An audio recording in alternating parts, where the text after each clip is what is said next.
Ah, on va parler de l'Arcom, tiens. Ah. L'Arcom, on rappelle, c'est le gendarme de l'audiovisuel, qui confirme l'exclusion fin février des chaînes de la TNT, C8 et Énergie 12 pour donc donner ces chaînes à CMI TV, donc qui est un fonds tchèque, tchèque exactement. Donc ils préfèrent donc donner à des fonds étrangers qu'à des fonds français. Bravo à eux. Et qui démarra en 1er mars 2025, CMI TV. Voilà, donc pour évaluation, à mon avis, ça va pas faire grand mal. Et il y a Ouest France, eux, ils sont pas prêts. Ils ont commencé le 1er mars, ils commenceront le 1er septembre. Donc pour l'instant, il y aura un écran noir. Mais pas de studio, pas avant 3 ans. Exactement, pas de studio avant 3 ans. Là, ils vont faire ça dans un studio, mais chez eux en fait. Comment tu peux mettre 3 ans à construire un studio? Voilà, donc c'est incroyable. Non mais et comment on peut enlever ça, c'est le propre de la France. On enlève du travail et donc des fonds français pour mettre des fonds étrangers. Ouais. Mais on dit rien, tout le monde est content. Voilà, on en parlera dans un instant. Tiens, dites-nous si vous êtes outrés par cette décision 01 80 20 39 21. On le savait. Je vais vous dire, en fait, ce qui se passe avec ça, cette décision, ça va nous permettre maintenant d'attaquer l'Arcom et de dire qu'on n'est pas d'accord avec cette décision, puisque en fait, le truc, c'était tant qu'il n'avait pas donné la décision et dit finalement vous n'êtes pas sélectionné, on ne pouvait pas donc se retourner contre l'Arcom. Oui. Donc là maintenant, on va pouvoir le faire, puisque ça y est, C8 et Énergie 12 sont exclus. Voilà, là c'est officiel. Quand je dis exclu, c'est exclu. Voilà, il faut un bracelet, toute sortie est définitive. C'est comme en boîte de nuit. C'est ça. L'Arcom qui est en train... Non mais l'Arcom, je vais vous dire ce qui va se passer. Je vais raconter aux auditeurs en fait ce qui va se passer aux alentours de 17h04. Je vais vous raconter tout ça. Et je vais vous dire ce que je pense de l'Arcom, parce que l'Arcom, mine de rien, ils vont casser leurs jouets. On va pas se mentir. Ils vont vraiment affaiblir... Ils vont affaiblir très fortement l'offre télévisuelle. Et forcément, les gens vont se tourner vers les plateformes. Et c'est peut-être là l'avenir. On va en parler dans un instant. 16h34. On est en direct. On est sur Europe 1. On marche sur la tête avec l'Arcom et on marche sur la tête également avec... On marche sur l'Arcom. On marche sur l'Arcom. avec le Premier ministre. C'est lié. Oui, bien sûr que c'est lié. C'est vrai que c'est lié. Bien sûr que c'est lié. Mais vous croyez quoi? Vous croyez vraiment, excusez-moi, vous croyez vraiment que le patron de l'Arcom, Roch-Olivier Mestre, il est tranquillement dans son bureau, il va enlever C8. Bon, Énergie 12, c'est autre chose. Mais il va enlever C8, qui est quand même la première chaîne de la TNT. 5e nationale. 5e nationale maintenant, même pas première TNT, mais même 5e chaîne nationale. Et il va prendre la décision tout seul, sans en informer, ou Alexis Collère, ou à minima Alexis Collère, le secrétaire général de l'Élysée, c'est ça? Oui, c'est lui. À minima. Oui. À minima, je dis bien à minima.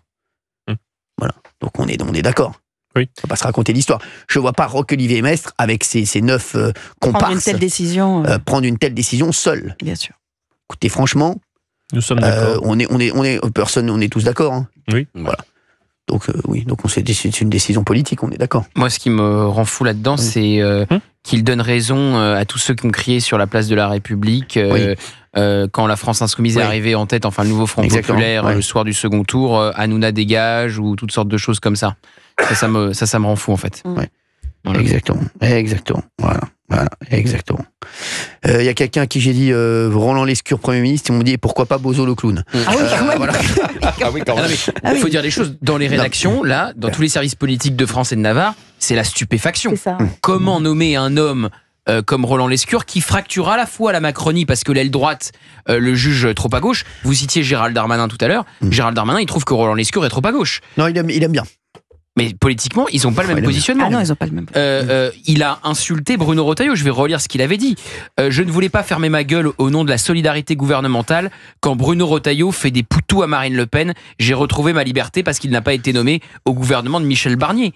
Comment voulez-vous que cet homme compose un gouvernement alors que les socialistes ne veulent pas y aller et qu'il a insulté les républicains? C'est complètement lunaire. On ne va pas se reprendre un gouvernement avec 100% de macronistes. Typique aile gauche. Non, mais ça va pas durer, il va pas faire 48 heures le gouvernement. Non, mais c'est lunaire. ça le problème. C'est lunaire. Ah oui. Et en même temps, c'est le signal que voulait envoyer Macron aussi, c'est-à-dire de dire je me tourne vers ma gauche et j'essaye de me défaire du joug du RN. Enfin, c'est complètement bête parce que les socialistes n'y vont pas parce que c'est pas un PM de gauche. Ah oui. Et les LR s'en vont a priori, donc ça n'a aucun sens. Ce qu'on a tous fait, on est allé voir la fiche Wikipédia de M. Lescure, parce que moi, et en plus, il fracture le bloc macroniste. Souvenirs. Quoi, il fracture beaucoup de monde, lui. Il faut qu'il fasse des radios. Non, mais franchement. Il faut qu'il passe des soins de radiologie. Il n'arrête pas de fracturer des gens. Le président aime surprendre. Là, il surprend. Hein. Ah bah là, Roland Lescure, là, c'est pas. Moi, je l'ai pas vu arriver. Personne, même quand il sera arrivé, on le verra pas arriver. Hein. Je veux dire, on va surtout le voir partir. Roland Lescure, non mais franchement, c'est incroyable. Je m'interroge, est-ce que c'est pas un leurre? Est-ce qu'on nous lance pas ce nom-là? Alors, j'aurais pu croire que c'est un leurre, sauf que, encore une fois, quand tu as un ministre démissionnaire qui n'a pas envie d'avoir Roland Lescure, qui te dit non, c'est une grande possibilité, quand tu as une source élyséenne qui te dit c'est le candidat d'Alexis Kohler, quand tu vois que ceux qui sont avec le président en Pologne disent il hésite encore entre plusieurs profils, j'ai du mal à croire que c'est un leurre. Je pense que c'est une très mauvaise idée, mais je ne sais pas si c'est un leurre. Peut-être que ça. Alexis Kohler, ça ne sera pas lui. Qui a toujours. C'est lui qui prend toutes les décisions. En fait, non mais sans lui, c'est le secrétaire. C'était lui. Il faut qu'on en parle parce qu'en vrai, c'est quelqu'un dont on parle. C'est le secrétaire général de l'Élysée, c'est le numéro 2 de l'État. Ouais, mais j'ai l'impression qu'il prend limite. Il prend limite plus de décisions que. En tout cas, il murmure à l'oreille. Moi, de ce qu'on me dit, par exemple, la décision de l'Arcom, paraît-il que. Il n'était pas étranger. Oui, ça serait pas loin d'Alexis Kohler. Voilà. Sur des dossiers industriels, il a été très influent. Emmanuel Macron le présentant en début de quinquennat comme l'homme le plus intelligent à ses côtés. Oui, mais excusez-moi, j'ai une petite question. Je connais pas ce monsieur, mais à un moment, il se dit pas Emmanuel Macron lui a fait faire beaucoup de conneries quand même. Non mais franchement, excusez-moi, je pose la question.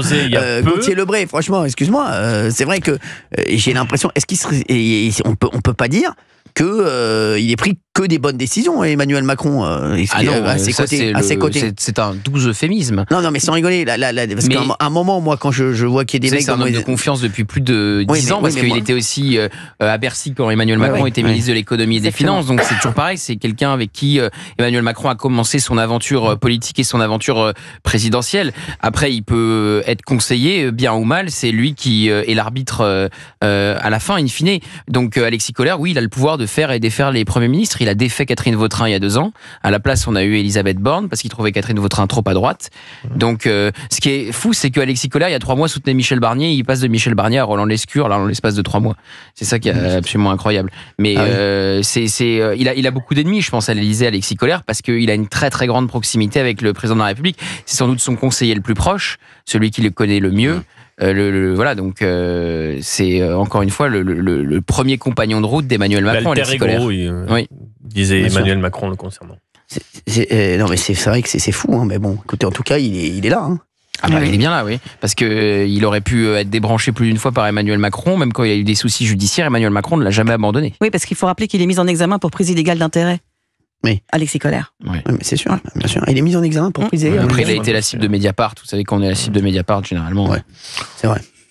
Sur Cahuzac, il y a une affaire quand même. On est bien. Voilà. Terminez vos phrases. Merci. Je termine vos phrases. Bien sûr, bien entendu. Donc, Roland Lescure, on va voir ce qu'en pensent les auditeurs d'Europe 1. 01 80 20 39 21. Vous nous appelez, bien entendu, pour réagir. On a Marie en ligne. Marie de l'Aube. Bonjour, Marie. Oui, bonjour. Merci d'être avec nous, Marie. Alors, Roland Lescure, vous connaissez? Le nom me dit quelque chose. J'ai entendu le nom, mais pas plus que ça. Ouais, c'est ça, pas plus que ça, c'est pas non plus le nom de famille. Ouais. Bah, vous êtes sûr, parce que peut-être que vous pensez à Pierre Lescure, le chroniqueur. Peut-être. De toute façon, ça sera quelqu'un de plus dans l'échiquier dans un vaste échiquier dont on ne s'y retrouve plus. Oui. On ne s'y retrouve plus. Bien sûr. Moi, j'adorais la politique avant, j'aimais bien regarder les débats, etc., mais ça n'existe plus.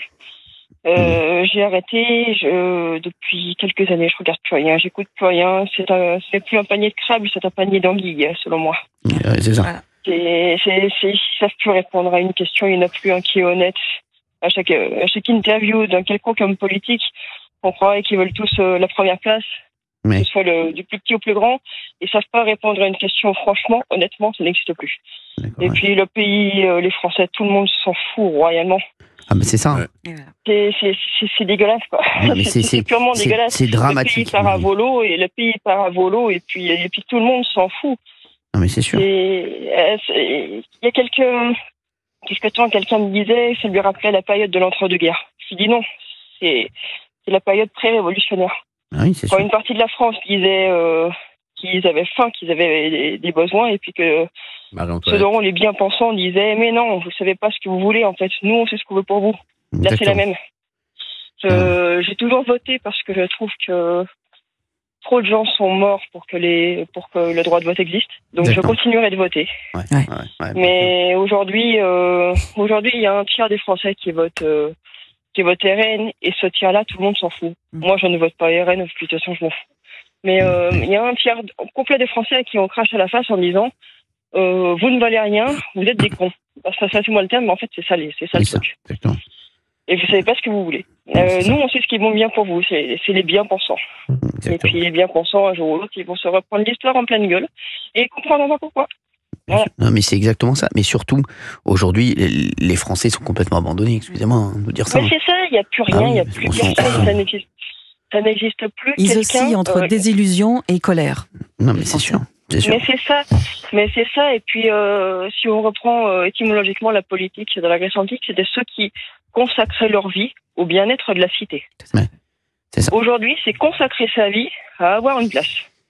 Exactement. Et le bien-être de la cité, tout le monde s'essuie dessus. Ah non, mais le bien-être de la cité, on s'en fout, ils s'en foutent totalement. Ça n'existe plus, il n'y en a plus un. Il n'y en a plus un qui est honnête et qui veut vraiment servir son pays, ça n'existe plus. Vous savez, on parle d'hommes d'État. Aujourd'hui, il n'y a pas d'hommes d'État. Il n'y en a plus. Et puis l'histoire de l'Arcom, c'est la même. Ah bien sûr. En fait, tout ça, c'est la même chose. En fait, exactement. C'est les bien-pensants qui font régner leur loi. Voilà, c'est ça. Et comme vous, vous ne faites pas partie de ceux qui rentrent dans les bien-pensants. Et je vous en félicite. Ah, merci. Parce que franchement, merci, des gens qui ont votre courage, il n'y en a plus beaucoup. Merci beaucoup, Marie. Vraiment. Mais c'est vrai qu'on essaie de nous faire taire, tout simplement. Mais c'est ça, mais alors surtout ne vous taisez pas. Ah oui, prenez n'importe quoi, une caravane, on s'en fout, mais ne vous taisez pas surtout. Non, mais c'est exactement ça. C'est vrai que c'est fou, c'est ça qui est fou. C'est ça qui est fou. La pensée majoritaire aujourd'hui. La pensée majoritaire aujourd'hui, Marie, c'est nous. C'est nous, c'est vous, c'est nous. Mais c'est ça. C'est ça qui est grave. Mais c'est ça, oui, c'est ça. C'est une minorité qui emmerde une majorité. Et qui font la loi. C'est pour ça que je dis qu'on est revenu à une période pré-révolutionnaire. Exactement. Et qui font la loi. Et qu'à un moment, et à un moment, quand la majorité va se soulever pour dire maintenant vous allez nous entendre de gré ou de force, on dira mais c'est qui ces sauvages? Bien sûr, exactement. Et quand je parle de se soulever, je parle pas de passez-moi encore l'expression, mais c'est des espèces de gauchos à 2 balles là de LFI. Ça c'est du bordel, c'est tout. Mais c'est très dangereux démocratiquement parce que ça peut créer dans le pays un sentiment très amer. On décide à la place des Français ce qu'ils peuvent regarder. On décide de supprimer la 5e chaîne nationale du pays qui fait plus de 2,5 millions de téléspectateurs tous les soirs. On décide quel candidat a le droit de se présenter ou doit prendre une exécution provisoire. Tout ça fait partie du même processus. Mais c'est ça, quand j'ai entendu Monsieur Macron, il y a quelques semaines, dire, enfin, il y a quelques jours, je ne sais plus, mais dire que les Français étaient responsables de ce qui s'était passé là. Il fout de qui? Il dissout l'Assemblée nationale. Oui, c'est pas de sa faute. On va dire que l'intention était assez bonne de redonner la voix au peuple. Mais quand il y a un tiers du peuple qui vote RN, lui il dit faisons-lui barrage. Faisons-le fermer. C'est plus Gabriel Attal que lui. C'est plus Gabriel Attal. Oui, mais en vrai, c'est bonnet blanc et blanc bonnet. Vous avez raison. Ça se donne la main et puis c'est parti des bien-pensants les uns comme les autres. En fait, ils sont responsables du bordel parce qu'ils ont voulu la faire fermer à un tiers dans la France. Et ils ont concilié avec des voyous parce que, pardon, mais quand on a un parti qui présente comme député des fichiers S, ce sont des voyous. Quand on a un parti qui ose proposer une loi qui pour enlever le délit d'apologie du terrorisme. Exactement. Ce sont des voyous. On concilie avec des voyous. Il y a quand même des gens qui se sont retirés. Il y a quand même des candidats qui ont accepté de se retirer pour laisser passer un fichier S face à un RN. Alors, il n'y avait pas de candidat qui s'est désisté, mais localement, il y a des macronistes qui ont appelé à voter contre le Rassemblement national et pour Raphaël Arnaud. Non mais pour un fichier S quand même. Oui, pour un fichier S. Franchement. Non mais quand on dit qu'on marche sur la tête, on marche vraiment sur la tête. Non mais c'est sûr. C'est de la folie. On se tire des balles dans le pied tout seul. On n'a pas besoin que quelqu'un nous déclare une guerre. On va se la déclarer tout seul. C'est sûr, je suis complètement d'accord, c'est fou. Mais aujourd'hui, c'est vrai qu'on parlait d'hommes d'État il y a un instant, c'est fini l'homme d'État. Homme d'État, c'est terminé. Il n'y a plus d'hommes d'État. Aujourd'hui, il n'y a plus d'hommes d'État, il n'y a que des hommes de paille et des espèces de ubu rois, c'est la même. Vraiment. C'est ça. Chacun veut la place. Sans savoir pourquoi il la veut, pour rayonner pendant quelques mois et ensuite passer. On veut juste laisser sa griffe. Exactement. Et puis après nous, la fin du monde. C'est exactement ça. Merci Marie en tout cas d'avoir été avec nous. Marie, 34 ans, pour vous dire, hein, Marie, 34 ans, hein, qui est toute jeune, qui a la vie devant elle et qui est complètement déçue par ce qui se passe et par nos responsables. Hein. C'est ça qui est fou. Hein. C'est tellement loin des préoccupations des Français, toute cette séquence qui dure 10 jours. Mais nous, on en rigole, donc tous les jours on en rigole, parce qu'hier c'était François Bayrou, aujourd'hui c'est Roland Lescure, demain je vous le dis, demain ce sera Bébert Frelon demain. Que de temps perdu. De temps perdu. Ce quinquennat est en train de devenir un immense gâchis où on ne peut plus rien faire, plus faire voter une loi. Enfin, c'est n'importe quoi. Et puis ça donne le sentiment désastreux, évidemment, de ce que nous disait notre auditrice, là, d'une sorte de tambouille politique où chacun essaye de tirer les marrons du feu pendant que les Français. Chacun tire la couverture à soi, il n'y a plus de couverture à tirer. Exactement, c'est ça. Exactement. Il n'y a plus de couverture à tirer. Voilà, c'est ça. C'est exactement ça. Merci d'avoir été avec nous, Marie. Merci beaucoup. Merci et bon courage. Merci surtout, Marie, je vous fais gros bisous. Et merci d'avoir été avec nous. Merci beaucoup. Il y a des infos qui tombent. Oui, parce que donc sur la possible nomination de Roland Lescure comme Premier ministre dans l'entourage d'un ministre démissionnaire, on m'écrit c'est l'affolement. Alexis Kohler mène la danse et nommer un Premier ministre député élu par les Français de New York, ce n'est pas banal. Donc c'est loin d'être à l'heure, Roland Lescure. Très loin d'être à l'heure. Il y a un grand affolement parce qu'Emmanuel Macron, il doit être quasiment dans l'avion là qui va le ramener de Varsovie vers Paris. Et qui va-t-il nommer ce soir s'il nomme un Premier ministre ce soir? C'est l'affolement, me dit-on. Est-ce que Alexis Kohler a le pouvoir de tordre le bras à Emmanuel Macron pour l'amener vers un choix qui ne répond à rien de la situation politique actuelle pour la résoudre? Il l'a fait avec Elisabeth Borne. Tout le monde reconnaissait que c'était une erreur de nommer une première ministre qui venait de l'aile gauche et qu'il aurait dû conserver Catherine Vautrin qui venait de l'aile droite parce qu'il y avait un coup à jouer en allant rallier les Républicains au lieu de perdre 2 ans et d'avoir besoin d'une dissolution pour enfin de capter LR. Quant à Elisabeth Borne qui est nommée, qui vient de l'aile gauche, forcément les Républicains ne peuvent pas suivre. Donc oui, c'est pas la première fois qu'Alexis Kohler a de l'influence, plus que de l'influence, à le choix du Premier ministre. Bien sûr. Donc c'est possible qu'il ait encore gain de cause ce soir, on verra. Non, mais c'est très possible. Hein. Je vous dis, moi, Lescure actuellement, c'est celui qui tient la corde. Hein. C'est celui qui est le... Voilà, je vous le dis. Hein, aujourd'hui, Bayrou... c'est la grande tendance du jour. C'est la grande tendance du jour, c'est Roland Lescure. Voilà, donc Premier ministre. Il faudra gérer Bayrou après, hein, parce que... Politiquement, ça n'a aucun sens. Il ne sera pas le seul à gérer. Ils vont dire quoi le RN là sur censure. Lescure? Censure. Il y a des dizaines de tweets du Rassemblement National. Il est très anti-RN, il s'en prend violemment à Marine Le Pen, très anti-RN. Si c'est pour avoir une censure 48 heures après, je vois pas l'intérêt. Non, parce que le pari du président, c'est de dire que les socialistes et les républicains ne censureront pas, même s'ils participent pas au gouvernement, et que par définition, si le PS et LR ne censurent pas, eh bien Marine Le Pen, elle peut censurer, mais elle fera pas tomber le gouvernement. Voilà, bien sûr. Paris. Bonne chance pour composer un gouvernement.